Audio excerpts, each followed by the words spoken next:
জুলাই অভ্যুত্থানে শহীদ অজ্ঞাতনামা ১১৪ জনের পরিচয় শনাক্তে তাঁদের মরদেহ কবর থেকে তোলা হবে আজ। রাজধানী রায়েরবাজার কবরস্থান থেকে আরো জানাতে যোগ দিচ্ছেন সজল শাইখ, যাচ্ছি তার কাছে। সজল, এই মরদেহ উত্তোলনের কার্যক্রম কি এখনো শুরু হয়েছে বা কখন নাগাদ শুরু হবে, বিস্তারিত জানাবেন।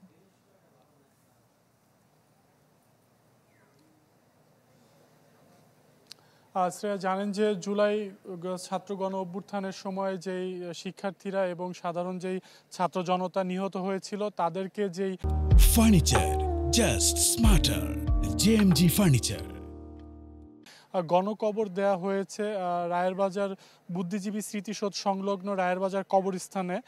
সেই কবরস্থানে কিন্তু আজকে সিআইডি এবং একজন বিদেশি ফরেন্সিক এক্সপার্ট তিনি কিন্তু এখানে এসেছেন এবং সেই কার্যক্রম, লাশ উত্তোলনের কার্যক্রম কিন্তু ইতিমধ্যে শুরু হয়েছে। সকাল 10টা নাগাদ কিন্তু তারা শুরু করেছে, তবে তার আগে কিন্তু তারা সাংবাদিকদের উদ্দেশ্যে ব্রিফ করেছে। তারা যেটি বলছে যে সিআইডি প্রধান যেটি আমাদেরকে জানিয়েছে যে এখানে সর্বমোট তারা যেটি জানতে পেরেছে ১১৪ জনের লাশ এখানে রয়েছে, তবে লাশ উত্তোলন এবং লাশ ফরেন্সিক পরীক্ষা নিরীক্ষার জন্য কিন্তু তাদের কাছে আবেদন করেছে 14 জন।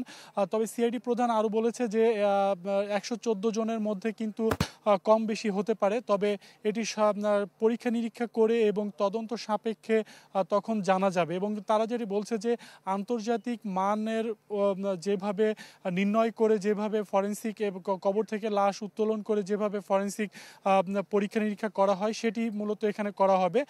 এছাড়া কিন্তু তিনি বলছেন যে এই জুলাই গণ অভ্যুত্থানে আসলে কতজন এই কবরস্থানে দাফন হয়েছে সেই বিষয়টিও কিন্তু তিনি বলছেন যে এটা যাচাই বাছাই করে সেই সংখ্যাটাও কিন্তু জানানো হবে।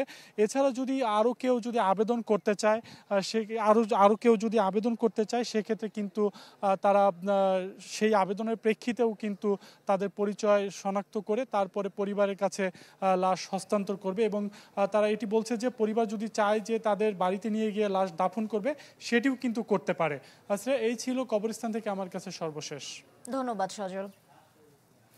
সরাসরি যুক্ত ছিলাম রায়েরবাজার কবরস্থানে।